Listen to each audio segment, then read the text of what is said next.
시청자 여러분, JTBC 뉴스룸을 시작하겠습니다. 정치권을 들썩였던 강원랜드 채용 비리 수사 과정에서 검찰 지휘부가 외압을 넣었다는 의혹과 관련해서 문무일 검찰총장이 직접 압력을 행사했다는 주장이 나왔습니다. 파문이 커지고 있습니다. 외압 의혹을 처음 폭로했던 안미현 검사는 오늘 기자회견을 열었습니다. 지난해 말에 권성동 자유한국당 의원을 소환하려 하자 문 총장이 질책을 했다고 말했습니다. 이에 대해서 대검찰청은 보강 수사를 지시한 것뿐이라고 즉각 반박했습니다. 그러나 이번에는 외압 의혹 등을 직접 조사 중인 수사단이 보도자료까지 냈습니다. 즉, 문 총장이 애초에 독립적인 수사를 보장한다는 약속과는 달리 수사 지휘권을 발동했다고 공개한 것입니다. 특히 저희 JTBC 취재에 따르면 문 총장이 외압 의혹에 연루된 검찰 간부들에 대한 조사를 막기 위해서 수사 지휘권을 행사했다는 주장도 나와서 파문은 더 커질 전망입니다. 먼저 서준석 기자의 보도입니다.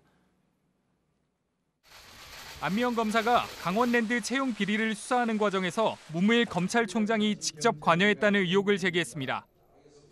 지난해 12월 이영주 춘천지검장이 국회 법제사법위원장인 권성동 자유한국당 의원의 소환 계획을 보고하자 문 총장이 질책을 했다는 겁니다.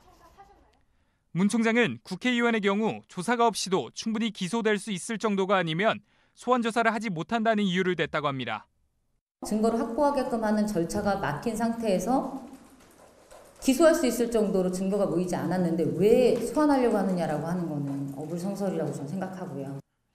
안 검사는 강원랜드 수사가 지지부진한 배경에도 문 총장이 관련됐다고 주장했습니다.